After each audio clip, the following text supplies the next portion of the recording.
What's up, gang? Andrew Cooper here. Coop a Fiasco on the Twitter machine. This is Coop's Fantasy Football Fiasco.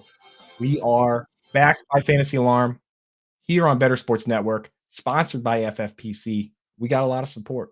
We got a lot of support from people because people depend on us, right? And in this industry, honestly, I depend on other people. People come to me for the tight end stuff. They come to this show to get a breakdown of the slate. We see you in the chat already. Edward, what's up, buddy? We'll get to your question. But there are people I depend on. You know, we all know Lindellians is my kicker person. My guest today, Anand Nanduri, he wears a lot of hats for me. A lot. This guy, to me, he's my salary cap guy for NFL. He's my college football guy. He's my sportsbook guy. If there's something weird going on with the sports books, then I check with him. And I do have a question for him today, specifically for that when we get to it. So honestly, we're just going to bring him on right now and get to it right away. Today, we're breaking down the slate. All off season, we did all the, speculation stuff, all that. Now we're just getting right into it. So, Anand, my dude, how are we doing today? What's up, Coop? Thanks for having me, man. And yeah, Yes, we will talk about those tight ends, huh? Oh yeah, we got it, dude. And we got a lot. We got a lot of stuff that we need to hit on today, dude. And honestly, these are my favorite shows because it's nice to have an expert on, but it's also nice when that expert's one of your good buddies, right? Oh, we have fun here, man. Like it's good to have this. Good to see you. It's good to have the gang going. So we got people in the chat, dude. Jared Moore, Edward, Kevin Tompkins. What's up, gang? Edward's got a question here. Two questions. One, why are people still high on Njoku? Now, the idea all offseason with Njoku was that he could be a top 2 target on the team potentially, and that he was pretty decent, which Jacoby Brissett, Deshaun Watson could elevate the entire offense. The problem, and why I moved him so far down in my rankings, is that last week should have been a golden opportunity with the Bengals losing both their safeties, and he blocked on 17% of his pass plays. We can't have it. So he is on the back burner for now. You might not have to drop him, but I got to see him run a bunch of routes. Also, I see your question, drop and pick up Henry, Ertz, or Musgrave. Highest upside is Musgrave. He led the team in routes run. He plays a ton of slot. Henry and Ertz are fairly safe, but they're kind of boring in terms of athleticism. They need to be peppered with targets to have big upside. Musgrave, I mean, he was breaking off chunk plays. It was a better pass from Jordan Love. That's a touchdown, right, Non? That play where he fell down. Crazy, right? Looked great last week.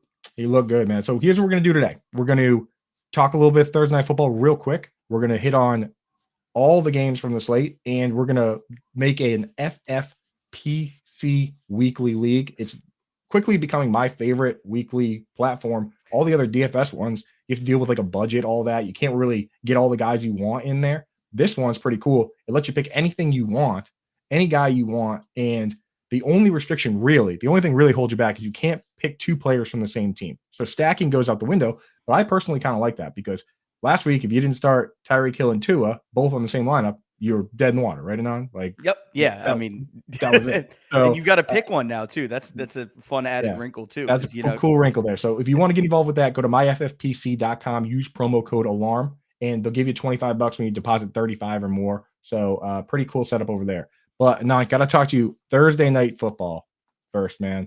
The Vikings, on a scale of 1 to 10, how much should they be panicking at this point?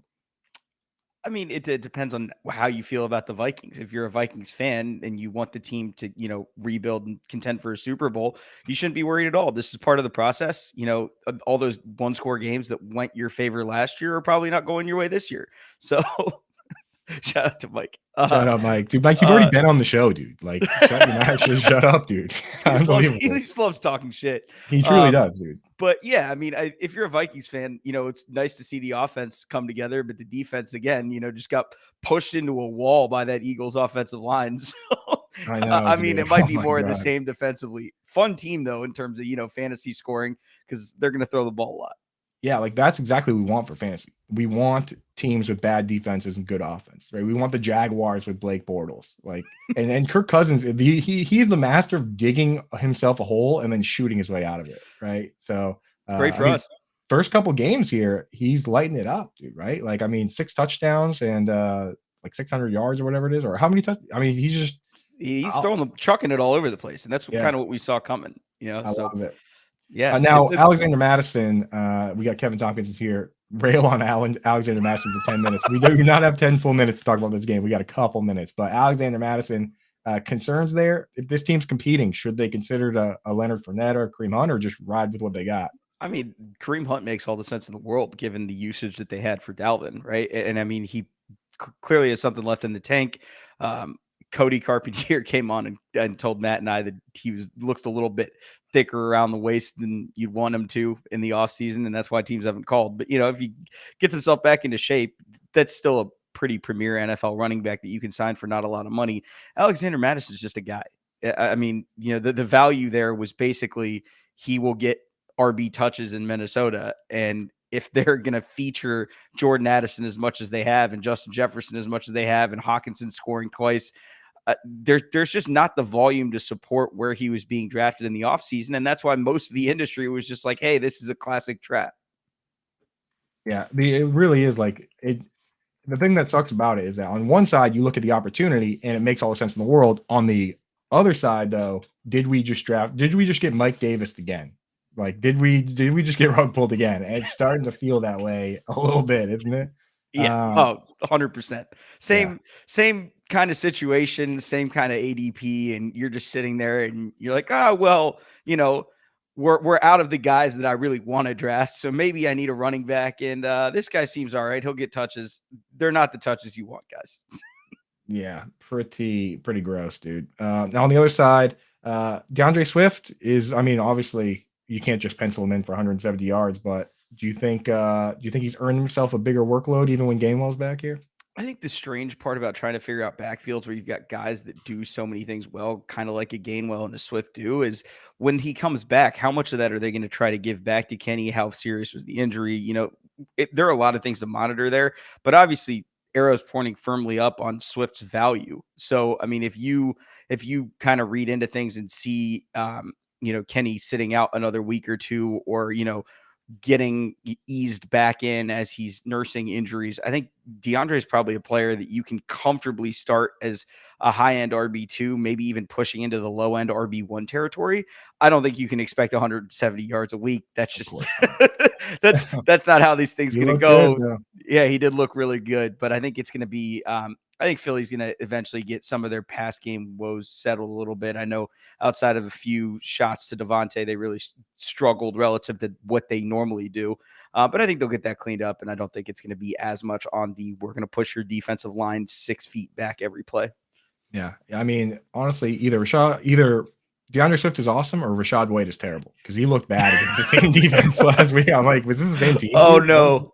I know, dude. That kind of nightmare. Oh, no. So two last things on this game. We're already gone too long on it. Jordan Addison over KJ Osborne. Is there any reason for KJ Osborne to continue to get more snaps than Jordan Addison? I don't think so. I mean, I think KJ is basically that's the slot guy, and that's fine. Yeah. And that last play, what the hell was that, Anand? How do they not have something drawn up to do? What I immediately thought of as I was watching that last night is the play that I would have loved to have seen called is the Boise State hook and lateral from like 15 years ago. Yeah. See, like you got to do something fun, because throwing the ball as far as you can to the minus 30 is not. It's not gonna work, dude. Yeah, like they're gonna get tackled immediately. You know what play we used to run in intramurals in college that would work, and I think it could potentially work at the NFL level. Is what you do is you have your fastest guy kind of go deep, but not all the way deep, and kind of float around the middle a little bit, and then you have your second guy run a deep like cross, right? And you throw it low and as hard as you can at that guy. And right when you do that, the deep guy goes deep, right? And then you pop it over your head. So almost like a reverse hook and ladder. You're not catching it and passing it forward. You're volleyballing it back, tipping it back, dude. That move worked for us. That's fun. I mean, like, why not try that? Because if you can get Justin Jefferson, pop it over his head to Addison or KJ, the safeties might be coming up. Well, the way it would work is the safeties would come up to get the guy in front, and you'd pop it right over him. So anything better than actually, I love it.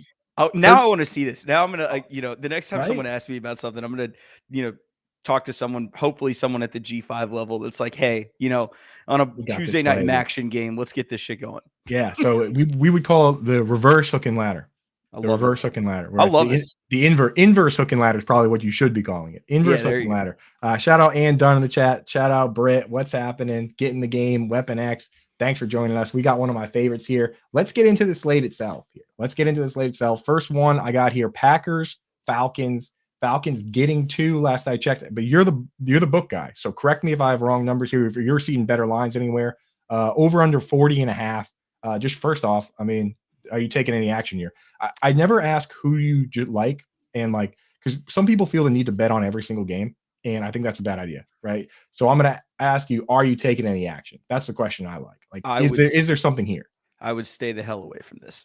You see, good. And the reason is either of these teams, because of the way they can run the ball, should they choose to, can drag this game into the mud. Right. And either of these teams, in Green Bay can, as we saw them do to Chicago, at any point in time, open up the pass game and score 2 or 3 touchdowns really quickly and kill your under ticket if that's the way that you wanted to go. So that the numbers here are right, I think, in terms of, putting about a 2.5 line here.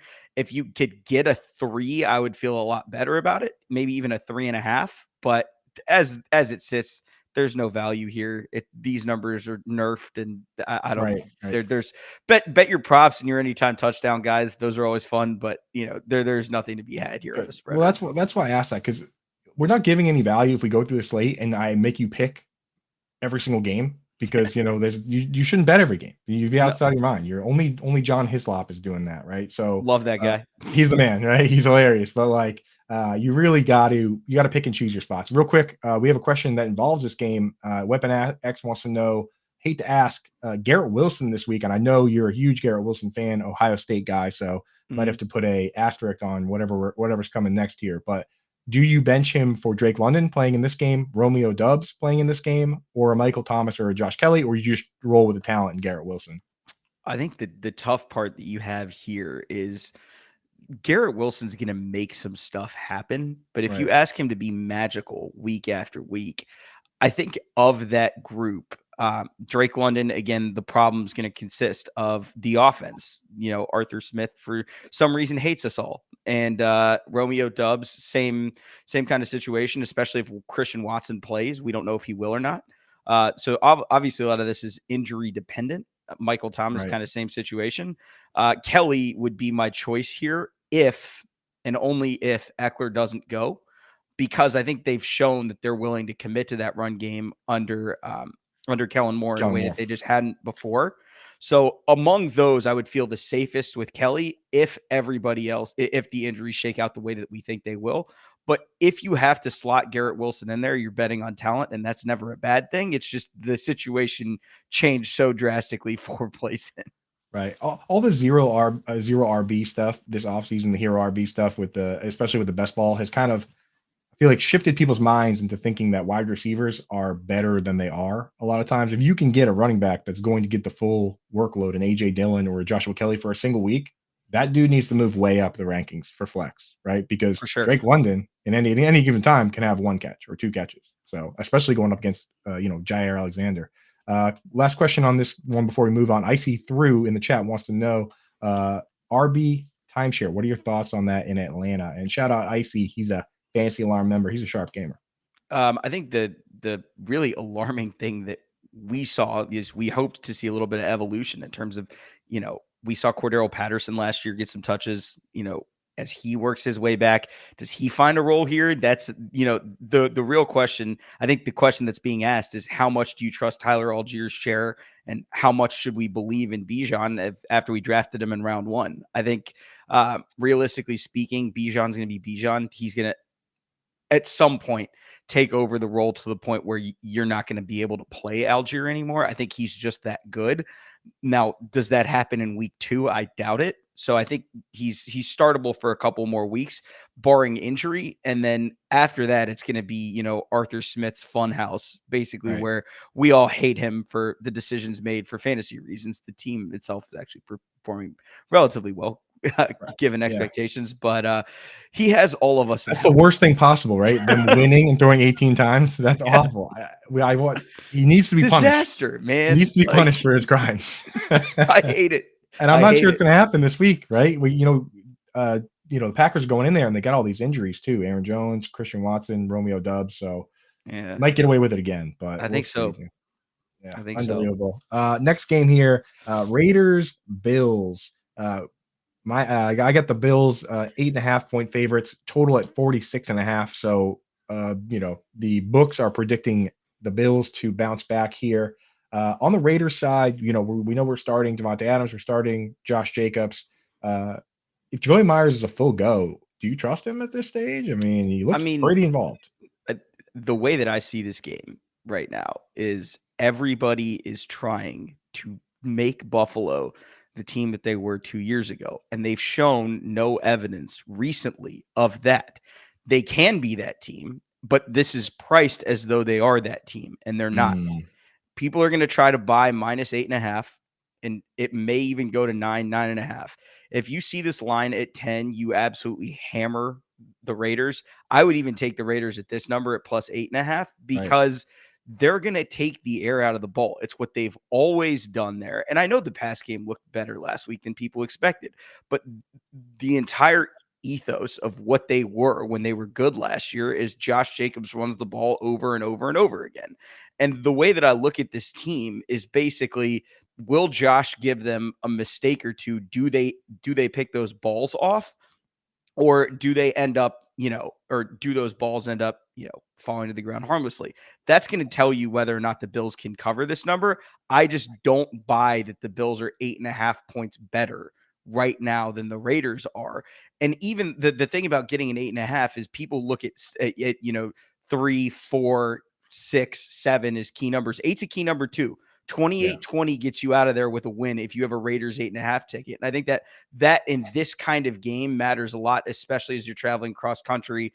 They're going to try to make a statement early that, we're not the team that lost to the Jets. That's not who we are. And, sometimes that backfires. Josh Allen's had 2 to 3 game skids before, and the Raiders are not as bad as people think they are.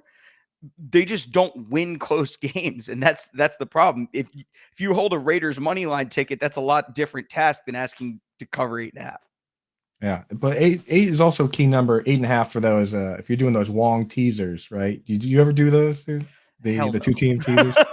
What is sucker bet? Is a sucker bet? It's minus EV long term for the most fun, part. The teasers, but it is fun. They are fun. It's fun though. It's fun to go to your buddies and be like, "You don't know what a long teaser is, bro. Shut up." Right?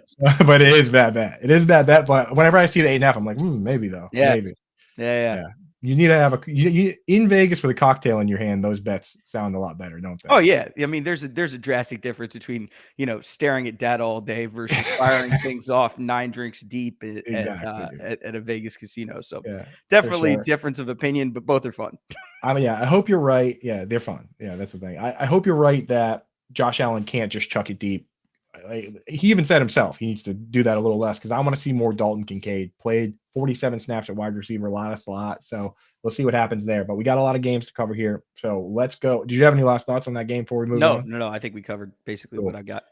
Ravens, Bengals. This is a good one. I'm seeing Bengals 3.5, total 46.5. These division games, supposedly good teams here. Any interest in the lines on that? And again, if my numbers are off, let me know. But no, those are the numbers that you'll see. Basically, it'll float. It'll always float somewhere between, with these division games, 3 and 4.5. Right. To me, this is a clear stay away. We don't know just how much Burrow's injury impacted him in the weather in Cleveland. He wore a glove on his hand for the first time. People know that I'm pretty into the Bengals. They're my Super Bowl pick this year.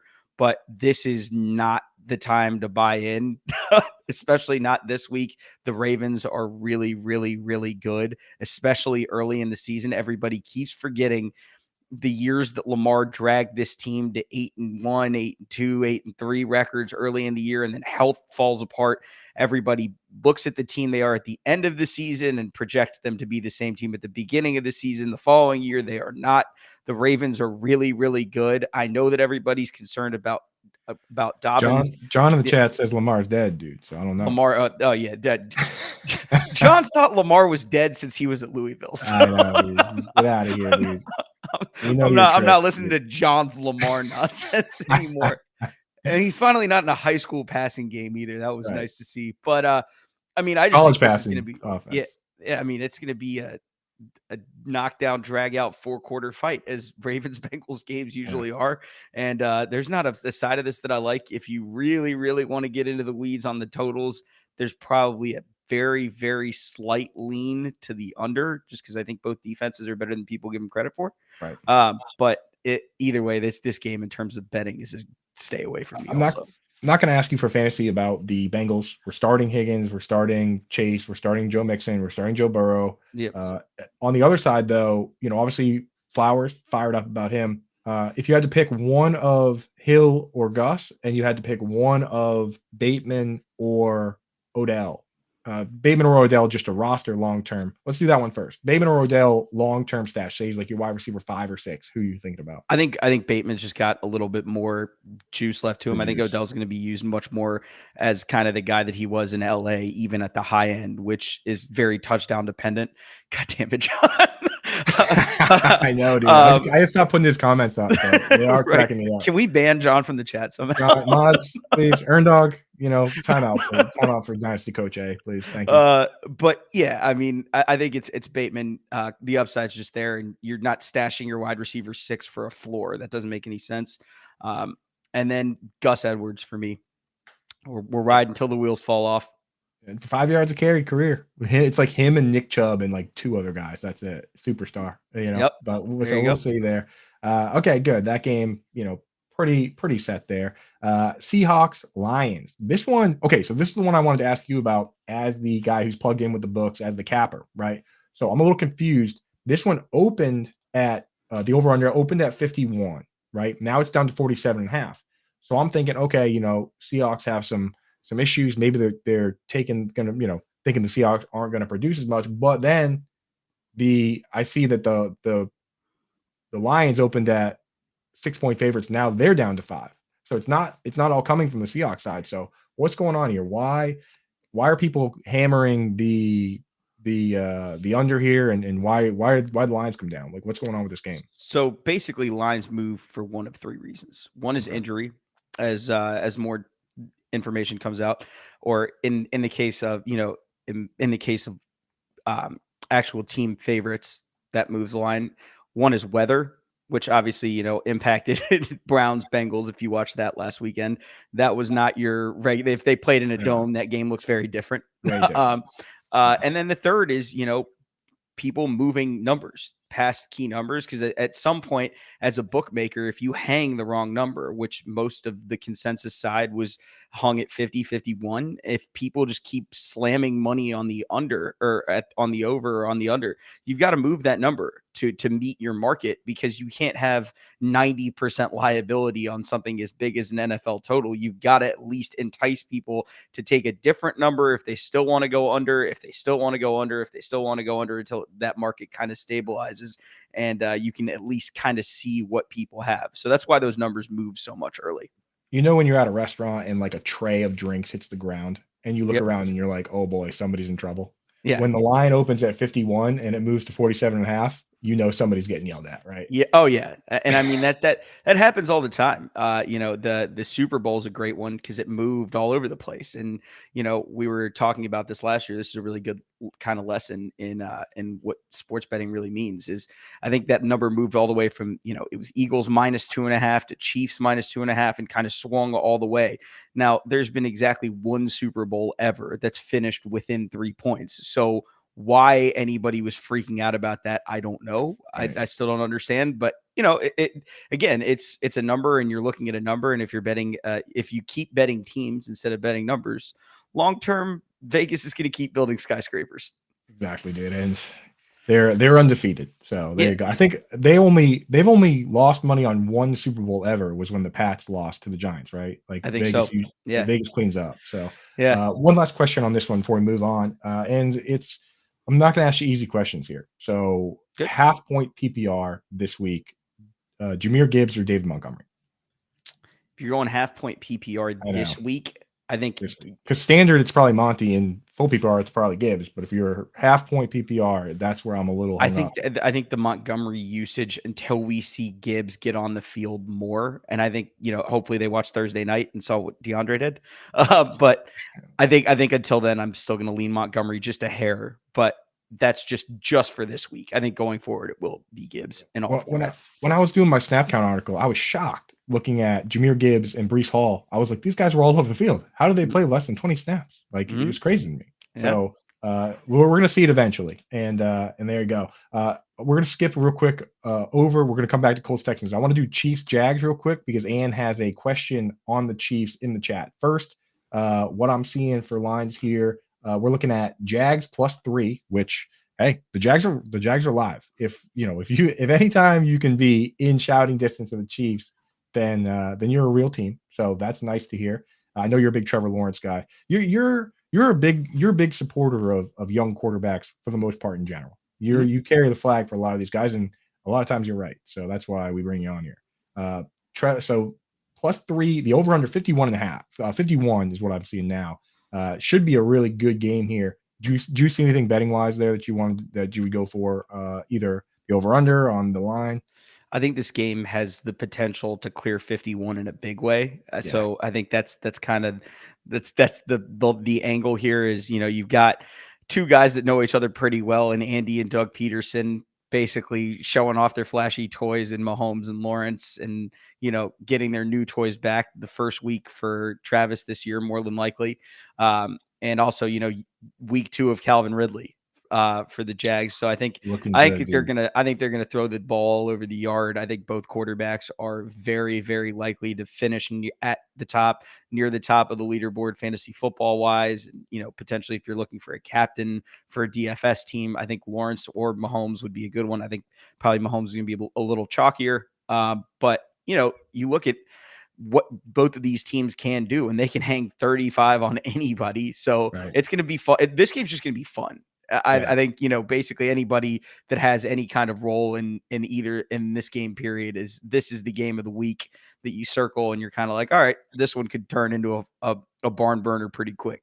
Perfect. Well, when we do our FFPC team coming up momentarily, we might have to pick one of those quarterbacks. But again, if you do FFPC weekly, you can't pick two players from the same team. That's the rub over there. No salary, none of that. Use promo code ALARM right now over at my FFPC to get set up. They'll give you $25 when you deposit 35 or more.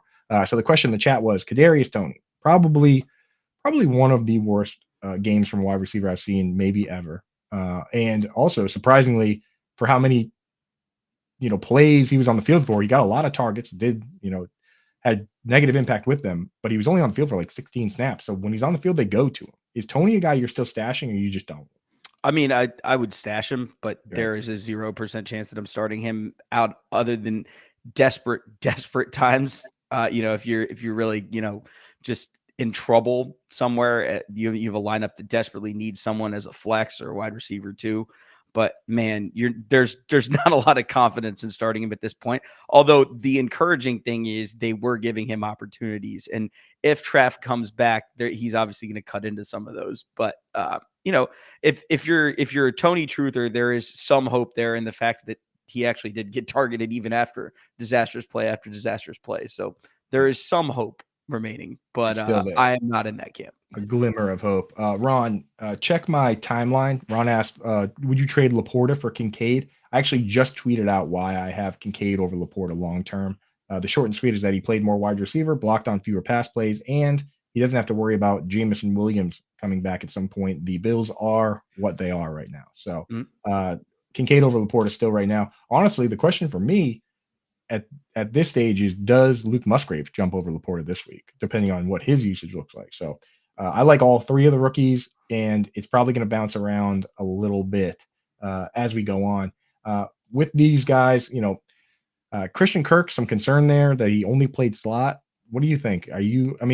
Trevor Lawrence, the thing with good quarterbacks that people forget, that like the Trevor Lawrences of the world and Tom Brady was notorious for this, they spread the ball around, right? So, Mahomes himself, besides Kelsey, of course, spreads it around. So, Christian Kirk, is he more of a Tyler Boyd now than he was before, or where are you at with him? No, I think long term he's going to be perfectly fine. And you drafted him to be a wide receiver 2 or 3, and I think ultimately that's kind of where he's going to land. And it's clear that Ridley's going to take some of the opportunity share, which is why the cost was what it was to acquire him after last year. And I'm not concerned at all.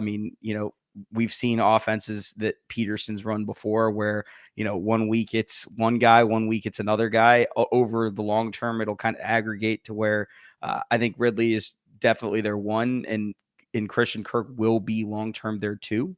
Yeah. But there are going to be weeks where Kirk outscores Ridley, and you don't want to bench him on those weeks. So long term, he's still, definitely a potential wide receiver too, definitely flex option. But they're going to throw the ball all over the yard, and all you can ask for is opportunity. So cool. So hang tight with it. That's the thing. One injury to one of these guys, even Ingram or Zay Jones or whoever, will really consolidate things. So we'll have to keep an eye on that. Brad McCoy, shout out to our friends over at Twitch. Thanks for jumping in with us. After this episode, go back, listen to the very beginning. Anon laid the whole thing out already. So we already hit on the DeAndre Swift over Kenneth Gainwell pop back after this is over, and check that out. For next game here, Colts versus Texans, +1 for the Texans, what I'm seeing. Total 39.5. Your boy CJ Stroud, man, struggled a little bit here, but there were some plays that were promising. What are your thoughts so far, man? I know you're a big Stroud guy, big Ohio State guy. What do you want to see happen this week? I mean, I would probably avoid taking the Texans this week because they may be starting 4 backup offensive linemen. That's not ideal. Scary. Trying to hit the CJ Stroud Georgia button in week 2 is suboptimal, some would say. But I mean, there are reasons to like this team beyond just what CJ does. The receivers are better than you think they are. Dameon Pierce is a little bit better than I think people think he is. The offensive line, when they're healthy, has been a little bit better than people have perceived them to be. But this is just a tough spot. Indy looks really good, especially with the way that Shane has brought Anthony Richardson along. I think that this is a big time statement game for the Colts. I just don't have a ton of faith that this is the week for the Texans, just because they're not healthy up front. And I think long term over the season, I think they'll be fine, and will be kind of what their win total suggested. It was right around 6.5 preseason. So I think this is a 6 or 7 win team probably, but I don't think this is the week that they get that big win. Yeah, it's I mean, these division games, I usually just stay away. There's too many moving parts, right? 2 guys in their second games, and it's a division game, and like you said, people are banged up. I don't like gambling on these. If anything, bet the under, but that's the under is just such a sad bet. You don't want to cheer for that. I know, right? It's like I won one Super Bowl. I bet on the over under. I bet the over on the number of punts, and I was just like the worst guy at the party. I was like, yes. That's how they get you, man. 3 and out. That's how they get you. It's like, who wants to bet the under on the Super Bowl total? How ugly is that, man? Yeah, I had a couple of beers too. I'm turning my buddy. I'm like, yeah, let's go. He's like, dude, shut up. I'm like, stop rooting for punts, dude. What's the matter with you? That's good. So we got Kookski in the chat wants Kookski, great name by the way. Is that what it is? Kookski, awesome name. Window to get Nico Collins on the cheaper side closing. Any interest in Nico Collins? I mean, 10 targets is 10 targets, right?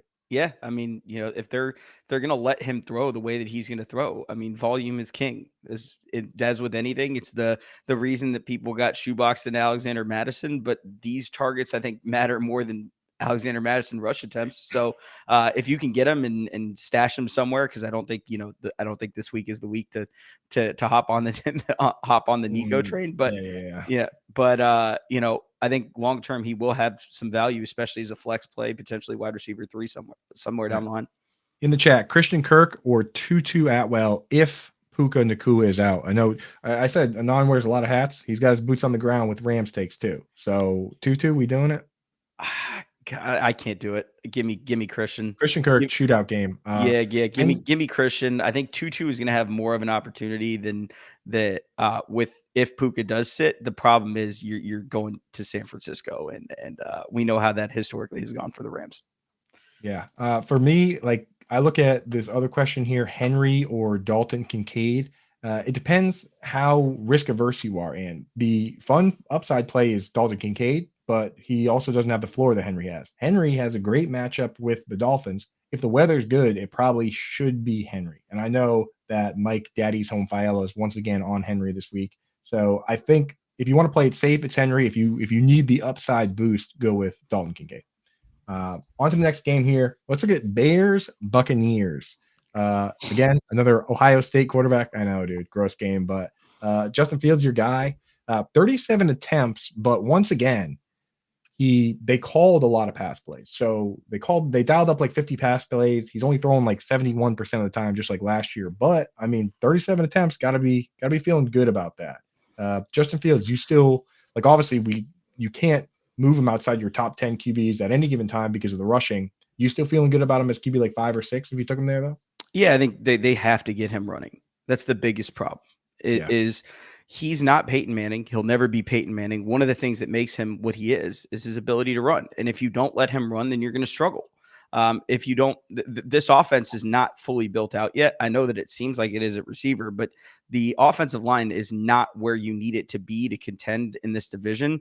And even in a weaker NFC in this conference, the biggest problem that Chicago has right now is Justin isn't trusting the stuff that's there because he's so worried about getting hit again.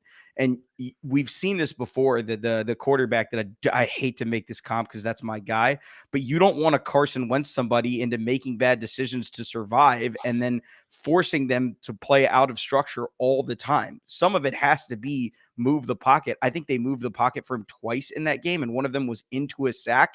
It's ugly across the board with the Bears offense. I think they'll look better this week by default because it's hard to look much worse. But this is your classic.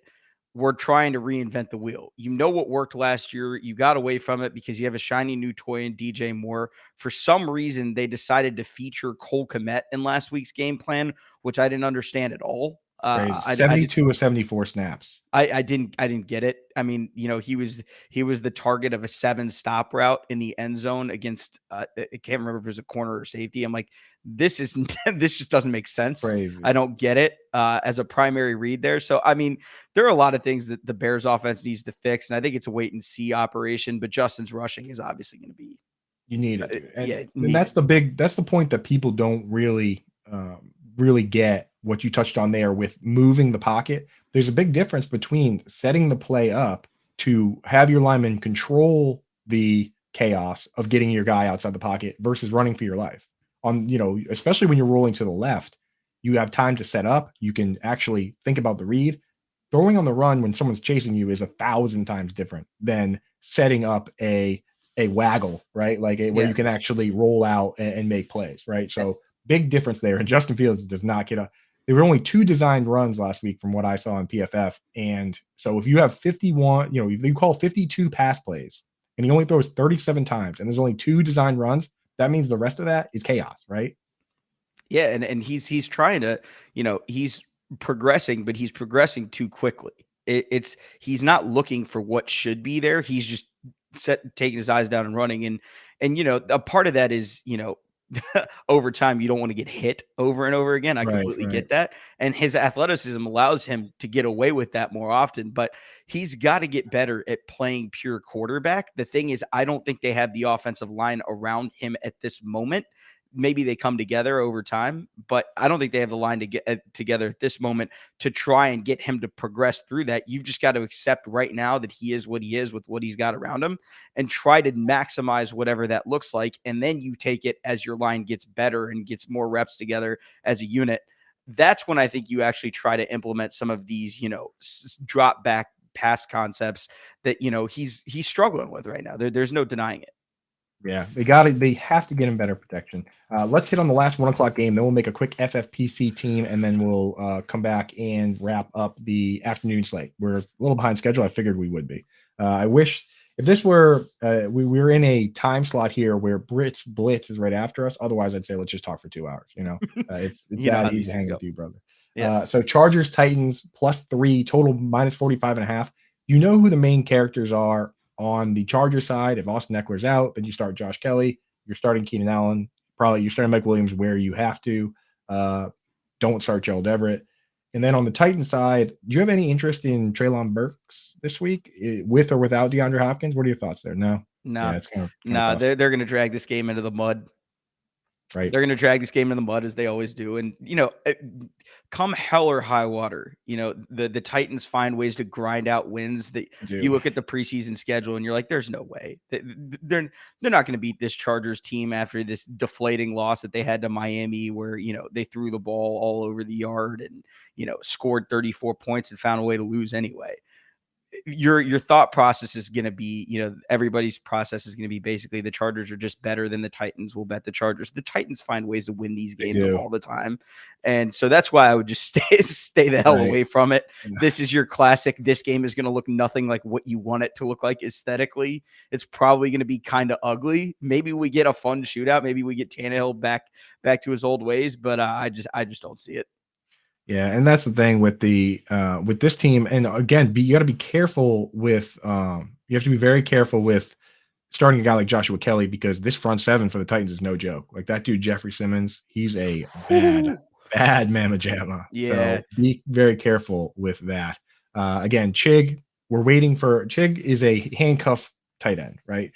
Where Goddard's a handcuff plus. You can start him, and then if one of Smith or AJ Brown gets hurt, now it's wheels up. Chig is just like a pure handcuff. Like you can't start him. And my goodness, did you see the flea flicker this week? Oh yeah, dude. I mean, they're having some fun out there. I know, but it's just like everything was perfect, and then Tannehill just couldn't get it to Chig, man. I'm just blowing my mind. Blowing my mind. I almost took a bite out of my phone and on. I had Chig on so many early back before they signed DeAndre Hopkins. I was drafting him in every underdog, and I'm just like, well, we could still.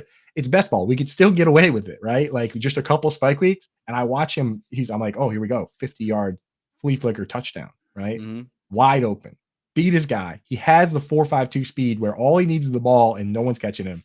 And Tannehill overthrows him. Unbelievable, man. So hey, let's build a team real quick. The FFPC weekly challenge is here. It's in my opinion, if you're burned out on all the other DFS, whatever they are with the salaries, the whole thing, forget that. This no draft, no convoluted salary cap. It's a 10, 30, or 100 team contest, and you just pick your players and let them ride. So you pick your guys. The only big rule is that you cannot pick two players from the same team. So if you start Patrick Mahomes, you can't start Travis Kelce. That's it. There's two different formats. There's a classic versus slim roster. Should we have done slim today because we're crunching on time? Yes. Did I put us in for a classic roster? Yes. Are we going to draft a classic roster as fast as possible and on? We will. Are we going to win money? I don't know. But I think given the two minds we brought here, we should be able to. So go to myffpc.com, use promo code ALARM. They'll give you $25 when you deposit 35 or more. Give it to you. One of these contests, they usually go for about $35, $35 to $200. That's where the range is. We're doing a $35 one here. Had I known in advance that it was you, Big Shot coming in, Mr. Big Watch, I probably would have done the $200 one. So next time we have you back, we'll go big. But today we're doing 35. So yeah, get set up on that. Let's jump in. I'm going to pull it up. Earn Dog, get that up on the screen, baby. Yeah, there we go. So no, I'm going to you for quarterback. You're the quarterback guy. I know you like guys in that shootout game. Should we go Lawrence or Mahomes? I think you take Trevor because I think that Trevor's going to disperse the ball much more. Those targets are going to go to many more, whether it's Ridley, Kirk, Ingram, ETN. I think they're going to be dispersed a lot more than Kansas City's, which is probably going to be just Trav. Right, exactly. The other fun thing about this is you get the whole slate. So we get Monday guys, we get Sunday guys. I love the Trevor Lawrence idea because it's like instead of trying to pick who it's going to be, Zay Jones, Calvin Ridley, we get it all. So love the Lawrence call there. I'm the tight end guy, so I'm going to go tight end here. Hunter Henry against Miami is certainly interesting, and I think that's probably where I'm going to go with the injuries they have there. Miami's a bottom 5 team versus tight end, and there could even be a little bit of weather going on, so that usually helps the lower ADOT guys. So let's get Henry in there. Give me an RB. What are we thinking here? I mean, you pick anybody. That's the beauty. We're not complicating this at all. The Chargers have sucked on run defense for as long as we've been alive. We're taking Derrick Henry. Henry, easy, man. I mean, we could go with Derrick Henry and Christian McCaffrey if we want to. That's the crazy thing about this. Do you want to do that? We might as well. I mean, might as well, dude. We could do whatever we want. Like, if all we have to do is, maybe we'll switch the tight end to like one of the rookies or something, just to give ourselves like a little different flavor. Let's go Kincaid. Like we'll start at the chalkiest possible guys, and then we'll go. We'll fill it in with We'll fill it data. in. Yeah. So let's get Kincaid in there. Wide receiver. Give me what's the chalk? Here's the one. The chalk pick here is probably going to be Tyreek after what he did last week, and I think we flip that on its head and go Jalen Waddle. Yes, I love it, dude. Waddle. The thing with Waddle and why I'm not concerned, they use the fullback Durham, the tight end fullback. Sorry, tight end Durham Smythe, who's like whatever, he's fine. But the Patriots are killers against the tight end. Kyle Duggar is going to take him out behind the woodshed. And they also use Alec Ingold on like 40-50% of the snaps. So with that much fullback, it's just Tyreek and Waddle. They're depending on these guys. So got to get him in there. Let's throw in what we got to get somebody from the Chiefs in here somewhere. No, I think you probably gonna have to go with one of the Chiefs. The question is, that's the big problem with taking Lawrence over Pat. Yeah. What Chief Travis Kelce? We start Isaiah Pacheco. We could start Pacheco. Actually, that's not a bad plan. Let's get him in there. I don't have somebody from that game. Okay. Need one more wide receiver. We got a bunch of flexes here. I mean, you have the opportunity. Like here, there are so many ways you could go. The chalk pick's probably Jamar. Because I don't think there are many other Bengals that you would consider. Either Jamar or Higgins or potentially Mixon. He's in. Let's get him in. Chat, throw us some people. Let's go. What do you guys got? Diggs is going to light up the Raiders. Well, we already have Kincaid in there, so we can't start Diggs. Yeah. Or we could. I mean, we could pivot. What about Keenan Allen against Tennessee? Let's see. Keenan Allen. Yeah, I mean, the thing is their ADOT last week was so low because they played a Fangio defense in Miami. I would expect Mike Williams maybe to have a big day. Just over the top. Nick Chubb, that's a good one. Yeah, Chubb. Let's get Chubb in there. And that's a really good one. Get Chubb in the flex. Or Saquon versus Arizona. Wow, you were talking about Saquon too. We can start Saquon too. That's what's so much fun about this format is that you can do it however you feel like doing it, as long as we're not going to start anybody else from the Giants, so who cares? Musgrave versus Atlanta. I kind of like that. We can put I do too. If we go Musgrave versus Atlanta, we could put Diggs in. If we want. I think that's the way to go. Right, because it's like if you hit the chalk lineup and then just have like the tight end that's just slightly better than everybody else's, then you win all the money. Yep. So let's do that. Kickers. I don't have time to check Linda's stuff right now. She likes like Evan McPherson, right? Yeah, that's the guy we like. We can put money back in there. I need a defense. Defense. Who do we like? Oh wait, no, we have Chase in there. We can't start McPherson. Oh, that's I'll right. find. You think about defense. I'll find as a kicker.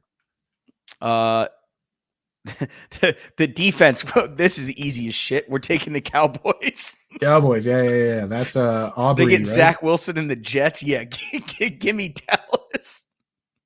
Moody's a good one. Moody's a really good one. I like that. Oh yeah, Moody would have been good too. Well, we have McCaffrey in there, so we're not swapping McCaffrey out for Jake. Oh, that's true. Yeah, Dallas defense is easy. Should we go Dallas defense then? Yeah, I think we go Dallas defense. Yeah, okay. Then we need. I mean, it's shocky, but for a reason. Yeah. Let's go Dallas defense. Now we need a kicker. This could be the thing is this could be the difference maker in like everything. What's just a high scoring game that we don't have access to here? Jason Myers from the Seahawks. Boom. Yeah, that's a good one. Lock that in. All right, that team's in, dude. Like it's just super mega stars across the board. That's our squad, and awesome. So go over to myffpc.com. Use promo code ALARM. They'll give you $25 when you deposit $35. You tired of all these constraints with salary caps and all this nonsense? Oh, no, how much fun is that team we just made? Oh, dude. Trevor Lawrence, Derrick Henry, we cheer for everybody. Jamar Chase, Jalen Waddle, Saquon Barkley, Nick Chubb. I mean, my good God, right? Like, that's craziness. Too much fun, man. Super mega star. Yeah, go check that out, everybody. We got about 5 minutes or so left to just rattle through games. So I'm going to here's what I'm going to do, I'm going to throw a game at you, and you just tell me what you think is cool about it, whether you're betting, players you like, and then we'll just jump right to the next one. All right. So first I'll hit you with the game. You tell me if there's a bet, and then I'll say, hey, fantasy players, who you liking, who you fading. So Giants, Cardinals, 5.5 favorites for the Giants. Over under is only 40, so not high scoring game. Is there any action that you like there? avoid at all costs. The Cardinals are too bad to cap right now. And they just gave Washington a scare. The Giants look terrible. That's going to be thrown out. If you're going to take an angle on this, I think it's probably the Giants and the points. But yeah, I would. That's just to stay away for me.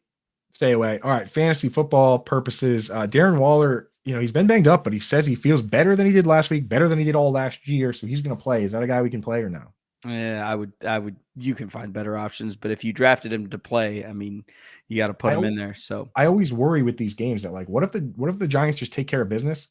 Why would they run Waller? Why would you just have that guy play in a massive snap share? So yeah, if you can avoid it, I would. Yeah. From the and then on the Cardinal side, give me a stash, a wide receiver that you like best of these guys. I think Michael Wilson's going to be the guy. Yes, I mean, that's the right answer. No, it's pretty easy, easy stuff there. I know it's opinions, but that's actually the right answer. Yeah.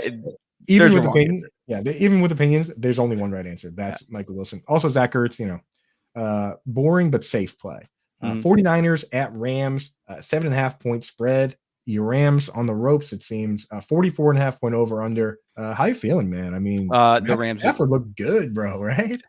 Matthew Stafford is back, and that's awesome. But the Niners are going to run over the Rams in this game. So good, they always do. I don't understand it at all. There's an NFC East power struggle where the Rams own the Seahawks own the Niners, and the Niners own the Rams. So, and everybody owns Arizona. So, right, Brandon Ayuk, obviously, chat, lighten it up. Yeah, I mean, yeah. Go ahead. There's always those games where it's like I mentioned earlier, the Patriots, even going back to the Tom Brady era, the Dolphins would give them a hard time, man. Especially when we go down and play in that magnifying glass that they have down there. Don't get into this again. Stadium, not this again. Didn't we get into enough of that last year? Come on. I got to take this. I've left the thing up here. Dude, no, that thing is 100% of that stadium. I mean, you're allowed to build it however you want. You can have like good for them. It's so smart. If anyone hasn't seen the pictures, it's so funny. There's a Bills game that's the funniest picture where at 1 o'clock, the home team is in the shade and the sun just is destroying the away team bench, which, hey, if you're the Dolphins, that's genius. Good for Nobody's you, stopping man. you from doing that. You can't control the sun, right? Control word. It is what it is. I mean, with the 49ers, you know who you're starting, right? Yeah. Again, the use of Kyle Juszczyk is so good for fantasy football because he's not taking touches, but he's taking snaps. So there's no third wide receiver. It's just the fantasy relevant guys. Every team should use a fullback. That would be awesome. Higbee stinks, not using him. Kyron Williams, Cam Akers. Not this week. Yep. Commanders versus Broncos, 3.5 point spread, 38.5 over under. Disgusting. Just for fantasy, you try and stay away, right? Yep. I don't think there's anything here. If you're desperate, if you have McLaurin and Jahan, you need to start them. You're going to start them. But other than that, yikes. Gross. Sunday Night Football, Dolphins, Patriots, 2.5. So they're on the that's the thing. The Bill Belichick, he just gets points. They'll never set his the season-long win total lower than like 7.5 because he's Bill Belichick, and they just give him points. But I don't know. What do you think? 2.5. The over/under is 46.5. I'll eat the points with the Dolphins here. This is one of those. Everything tells you that it's wrong, except the fact that you're just gonna have to eat it and ride it out. I think the Dolphins are just better than the Pats. They have better players, dude. I mean, am I crazy? I'm a Patriots fan. The Pats live in Coop. The Pats live in man coverage. Good luck with that with Tyreek and Jalen Waddle. It's not happening, dude. Look at you see this wall, dude? None of these players are on the team. No. All those guys are gone, dude. Not walking through the door. Mac Jones not carrying to the promised land, my guy. I'm sorry. At least not this week. We had a good time, man. Like Durham Smythe is going to get buried, but Waddle and Tyreek Hill, they're my wide receiver like 1 and 6 this week. Yeah, so, I mean, it's not going to be a start them against anybody. There's no matchup that's too bad for them. Mostert, yes, no. Top 24 running back is Raheem Mostert. Yeah, I mean, he's probably right there somewhere in there. The question is who gets the touchdowns, and if he's the one that breaks off the long run that turns into a touchdown, then obviously, That's where his value lies. It's not going to be in terms of volume. It's the big plays are the reason that you have him and that you start him. And for the few weeks a year that you get him, he's really good. So yeah, if I'm at the 10-yard line, I'm throwing it to Tyreek Hill 3 times in a row. If I'm at the 1-yard line, I'm throwing it to Tyreek Hill 3 times in a row. Like he's just too good, dude. He's just too good right now. There's something to be said about just being way faster than everybody else. I mean, like, what can you really do? So Monday night, Saints at Panthers +3. Over under is at 40. Basically, what they looking at the scheduling on, here's what they said. They said, we don't have a good game for this week, so we'll just give you 2 bad games. So we got the Saints at Panthers. There's some fantasy relevant guys in this game, no question, though. So first off, are you taking any action on what is it, Panthers getting 3 at home? No. I mean, those are really ugly games. I mean, if you really need rooting interest in this, maybe you throw a nickel at an over 40 ticket just for fun and hope that it gets dragged there. It's not interesting right now, but at Monday at 4:00 in the afternoon, if you're itching for something, over 40 is a fun one, especially division games. On these games, I said it to Howard Bender yesterday, but like sometimes if like I have to go out to dinner or something on Thursday, I'll bet the under because I can't watch the game, and I'll just like spite bet the under, and then on dinner I'm like checking my phone. I'm like, good, this game sucks. I didn't want to watch it anyway. Don't do that. Hey, I've never seen that. I love that. That's good. Yeah, I'm like, good. I didn't want to watch. This game stinks. I just root for the under. That's like, so funny. That's such a childish way to play. Do not take that advice. But Miles Sanders, concern level 1 to 10. Probably about a 4. It's week 1. We just don't have enough. We don't have enough information yet. It's a rookie quarterback. They are not great as a team yet. I'm not concerned. Yeah. Showdown slate lineup. Michael Thomas or Rashid Shaheed? Ooh, give me Shaheed just because of the long TD upside. Oh, you know who you're talking to, right? Of course I know. And Mikey Thomas is my guy. I know. It's just a showdown slate. You've got to go with the guy that can potentially give you 2 for 140 play. And 2 scores. The big play, yeah. Shaheed is definitely the better DFS, the best ball play.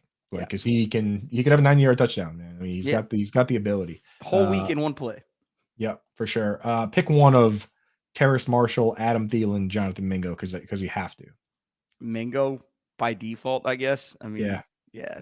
They all played. They each played 67, 68, and 69 snaps. So it doesn't matter. 30 seconds left and on. Browns, Steelers +2, 39.5 over under.